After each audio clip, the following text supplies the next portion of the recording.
we left our face in this point, changing the tone and creating a large area of highlights. This is our first approach, and this is our second one. Look how it changed, look how these pastel tones and the correct sides of our highlight creates and gives a more feminine looking to the face. We start working now with the shadows.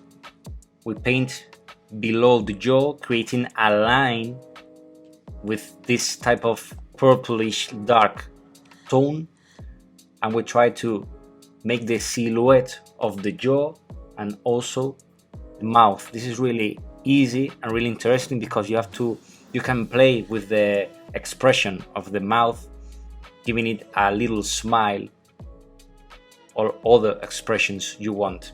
With this tone, you go in the deepest areas of the face, adding contrast. We continue giving shadows. The more you go in the line of the hair in the side of the face, the more shadows you give. We are creating here volume, playing not only below the objects, like below the jaw. We are creating volume in the sides of the cylinder that the face has. In this bottom part, we can unify with strokes, with lines, with wrinkles. We forget about the pointing technique because this side of the face has a lot of wrinkles. So we can choose between one technique or another one. The more you go inside in this case in the neck, the more dark it gets. There the light doesn't arrive. We work over it with a highlight tone, the shadow part we did, trying to degrade and unify all the tones, and we have this really interesting facial feature. Another tiny tip that's really important for me is how to unify. We get this mid-tone, highlight mid-tone, and with the point glazing technique, we start pointing, creating this little dot texture to the face, trying to join the previous saturation tone with the big large area we need in the face. This technique, this unifying technique, we will work with it through the process a lot of times. So this is really important to have it in your brain and to do it whenever you need unification and whenever you need a smooth degrade. Also, it's really interesting to add texture to the skin. Look at these little dots. That allows you a more realistic looking skin. Let's go and work a bit in the other side of the face. This has totally different rebondings and facial features affected by the light. You have to imagine that the nose and all the objects in the face stops the light and creates shadow in the other part. So we have to paint that part with this in mind. Again, I walk in one side, then I go through another one. Remember, this is not mathematic process. You can go from one side to another one. So we get the same mid-tone of highlight we used to unify and give a little touch, a little facial feature in that side, in the sides of the nose. This is totally different from the other side. If you watch closely Fernanda Suarez, really incredible feminine portrait painter, you can notice that that tiny facial feature in the right side of the face is in highlights, and in the left part of the face is in shadows. You see, it's a tiny subtle difference that adds again an extra nuance of reality. And here, observing again my work, I was slowly realizing a thing that will be, from this moment, really important: painting feminine faces. is the use of gray in shadows. If you study and observe Justin Florentino faces, you can observe there are a lot of gray in shadows. I'm really used, and sure that you are really used, to only add saturation to the shadows, or desaturation if you add black. But what about gray? What about this particular tone of gray that you can see in the shadows of Justin Florentino's portraits? That's what I'm experimenting now. This is a glaze of gray, not pure gray, never pure gray. This is a purple gray. And this is a glaze I'm painting over a previous shadows. And look at the result. You can still see the stroke of my shadow, but this more smoother. You obtain a really smooth, a really, again, pastel looking, and this adds an extra feminine looking to the facial features because the shadows are not so strong. I go through this through all the shadows with this type of gray tone. I decided to leave here this knowledge, then further in the video I will get it in a more stronger way, because now I realize another thing is the green in the beard. Most men and some women has this green or this blue gray touch in the jaw, in the beard, and it was like an experiment because I thought in the beginning that this was a really strange color, like a really man color, but I realized that I was wrong. I liked a lot this green. I start pointing. This green obviously is with a mix of skin, because if it's pure green it will be really strong. And slowly I realized that if I unified with the previous skin unifying technique, remember, you obtain a really interesting variation of tones, because remember the skin and the face, it's full of variations of different tones. Here I realized that with a highlight green, a more clear green, I obtain better results. Remember, we want to create a large highlight area, and I was loving the result. Again, when you finish some big step, you analyze and you see the mistakes. Here, this part, look at the cut, look at the big steps between below the cheekbone and the green beard, the green jaw. Solution, we have to unify these two steps with a shadow tone. With the glaze pointing technique, we start pointing and we start joining the two tones together, trying to unify that strange cut of the cheekbone. Look how it changes. Now here comes for me the most fun part, the part that I enjoy the most, is the highlights. We get an ivory tone, again glaze, remember the dilution. We have to clean it in a paper, first painting the nail, and then start with the max highlights. We do the point technique, we stop, you know the rules now. You stop in the area and you concentrate the points in the area you want more value.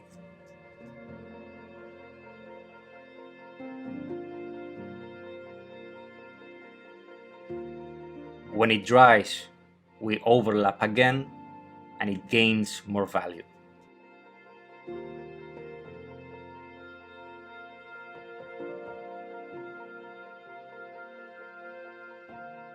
Now look how it changed the cheekbone in a few seconds with that highlights, a few points. Look at the power of the glaze pointing. It changed a lot the contrast of the face.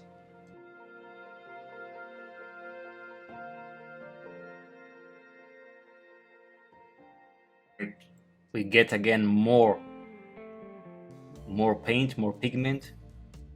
Remember here that the important part is the shape you are creating here, this type of round shape, and the position of the light. Remember the first video, the position of this light is really important. When it dries, the paint loses, it desaturates a lot. Maybe you need more intense, maybe you need another layer of point. Here in the forehead, you can do a more aggressive point, creating more large shapes. And now we have this side of the face more or less finished, or that's what I thought. If your face shines a lot because of the pointed neck, overlapping and stroking a lot, just place a bit of ultramatte varnish from a cat. Now here we go again and we start experimenting with the gray in shadows. Look at our mix. This is blue with a bit of the skin, the base skin, and we create this unique type of grayish tone and start experimenting with this glaze. We again start positioning below the shadows or over the shadows, trying to decrease a bit the strongness and the deepness of that shadows. A question here could be, well, why don't you do this in one step? You paint the shadow directly in gray. It's not the same. Remember when I teach you how to paint red? The background, the white background, allows a more vibrant red. This is the same. A dark background allows the gray to, but how can I explain it? To create a transparent layer that you can still see a bit of that brownish type of shadows, but in a gray tone. We are sort of replicating a real skin, a real transparent skin that you can see below. And this wouldn't be possible if we directly paint in one step with gray. Painting in these two steps, first in a saturated shadow tone and then in a glaze with gray, we add these extra nuances of reality to the face.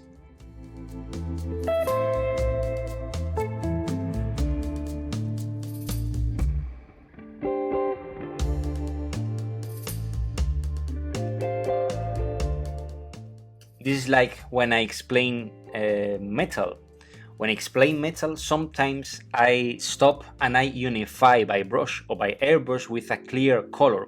And if you watch closely metal, you can see that it has a thin layer, a thin transparent layer of like a bright substance that you don't know what it is, but it smooths the surface and it unifies all the scratches, all the brights that the metal has. This is the same. We are creating this thin layer of skin that covers all the parts, and also we smooth and decrease the strong tone of the shadows. But the good thing here is that you can still see the intention of my stroke. This is the difficult concept to show you, to teach you, is to still do a strong or a visible stroke, but really smooth and really degraded, really unified. With these two steps, we achieve that. Now look on where I'm painting now. I'm painting in the deep shadow with that gray.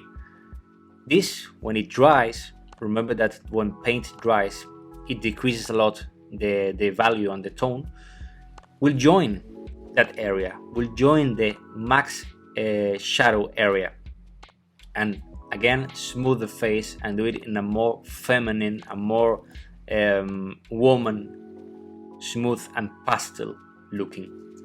And this, as always, has a thought before. I did this photo and corrected by Photoshop before I experiment all this. Instead of painting directly in the figure and maybe do it wrong, just analyze again the example, in this case Justin Ferrantino, and try to replicate, try to copy it in the Photoshop or in the Pixelmator. After a few minutes playing, I realized the power of the gray and I went to my bust and start painting. So once we have the left part of the face in a 95% done, let's go for the other part, more dark part. The rebondance of light are totally different, and it's really fun to paint because we have to again understand all the facial features in another way. First, max shadows. The deepest parts in the area of the face are below the nose, creating a tiny cast shadow, and in the interior part of the eye, creating this half moon. Now, here the difficult part is try to do that two half moons symmetrical, parallel between them. If you get it wrong, just get a clean brush with a bit of water and start rubbing it out. You rub it out, and you can start doing it again. Now this is a better shape.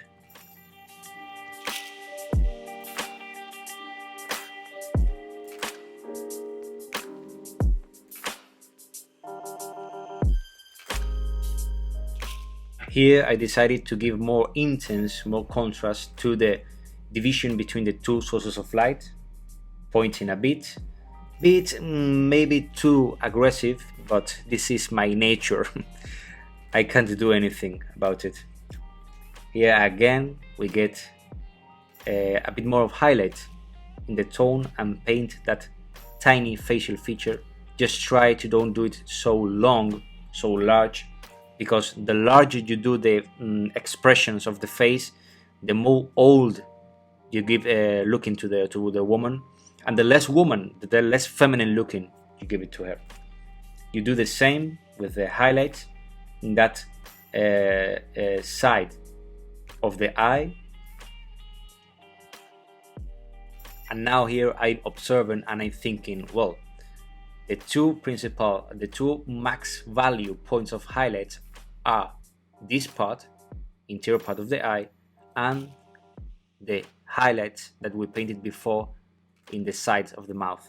Here I went again a bit mad, but don't worry because this has an easy solution. This is my nature. Now here, forget about this, okay? Focus on again the left part of the face. The more I was observing it, the more I was not so satisfied. It has a lack of something. So while I was reading a magazine, an illustration magazine, I realized a few things. Is that if the light comes from here, from the left, it creates an unique facial features in the sides of the nose, near the cheekbone. You see there? And this is an interesting facial feature that my figure didn't have. Again, have to study a lot. Have to study a lot of anatomy to try to understand this. Look, don't you see a lack of that tiny highlights there? Look how it changed with this little triangle. You do the same. Highlight, glaze technique, point first in your nail, and start pointing slowly and smooth. First in the eye, and then here is the shape I want you to see. Slowly you create like a triangle, focusing first in the center of the shape you're doing, and then going in the outsides of the shape, giving more distance between the dots.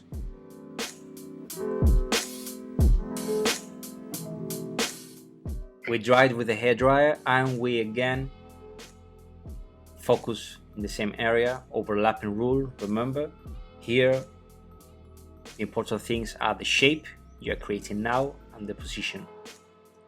And again, I realized these tiny facial features in highlights below the eyelid that I showed you in the beginnings. Remember, if I didn't realize this tiny triangle in the side of the nose, I wouldn't paint this tiny facial feature. I discovered the more time you spend over a place, over an area, the more facial features you discover. Look, with a few more of work, look how changed the face with that tiny expression, with that nuances of highlight. Then again here, another tip. Remember the unification technique? We have to do the same with the line we created in the upper part of the nose, but this line is not degraded, well smoothed in the side of the nose. So look how slowly with this point you just place that point in the intersection between the mid-tone and the highlight. Don't touch the highlight, and slowly you degrade that division, that big step. Look at the difference between the previous step. You see the unification? The more unified, the more woman looking you obtain. Use this unifying technique whenever you want to smooth a transition. And now, yes, with that side of the face complete and satisfied, let's go again through our gray process of smoothing all the layers of shadows. You can do this by airbrush. This is another way to do it.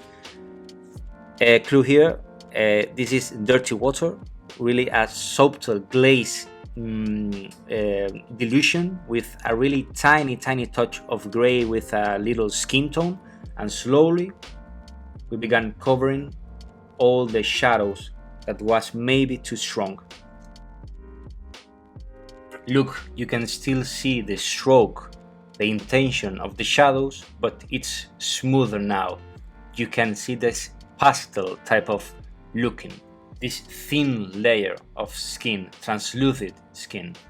And here with a really smooth and really subtle glaze of shadow tone, I want to do a facial feature that for me is really elegant and adds like a tiny smile, not a smile, but a unique feature that gives an interesting touch to the face. Also, I give a little more contrast to that side of the head.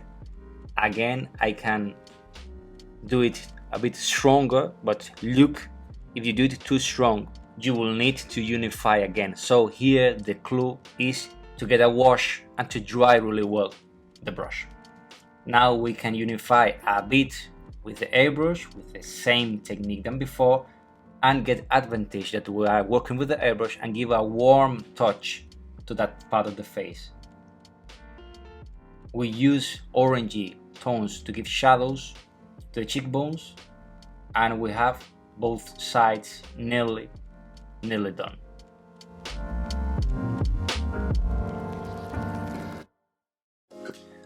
One thing left is the best thing for me, the best part is max highlights.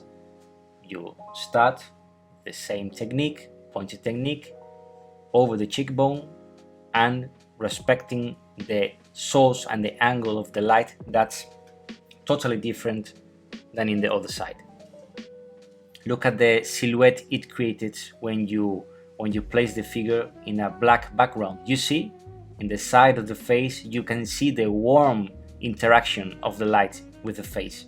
And here, let's be brave again and give little points with a little more contrast in that part of the shadow. Remember that the clue here is that your paint has to be really dry with no paint in the point. Now here, with a bit more of thickness, we can paint the sides of the nose.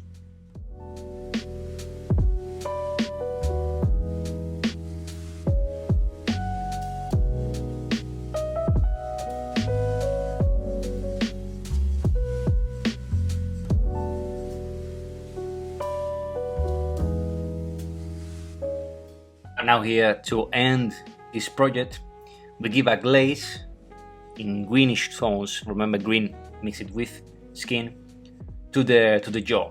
This is another way to do it. I show you the point technique, and this is by airbrush. You can choose whenever you want, but be really subtle by airbrush. Now this is the test. Look at the silhouette with the black background.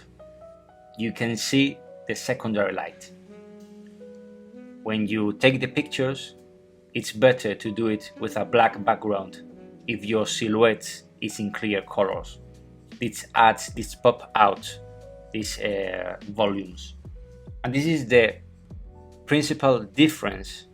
This smooth looking in that secondary light and focusing in the division of the source of the principal source of light and the other one, this smooth looking, is the principal thing I learned in this project, and is the principal thing it's different between this one and my last projects. I learned how to be more subtle and more elegant.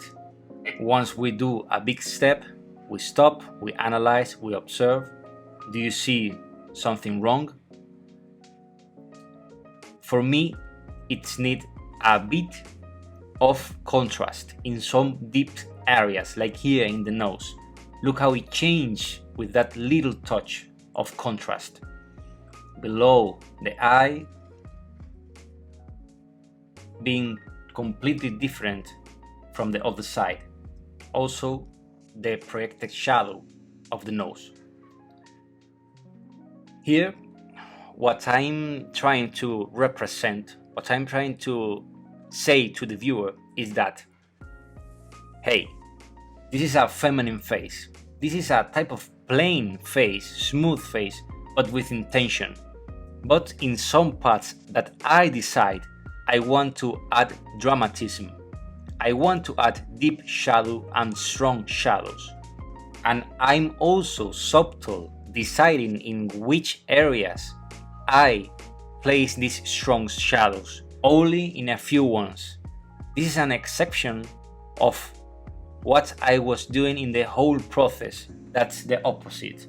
That's doing like a soft and easy, a smooth and degraded, plain looking.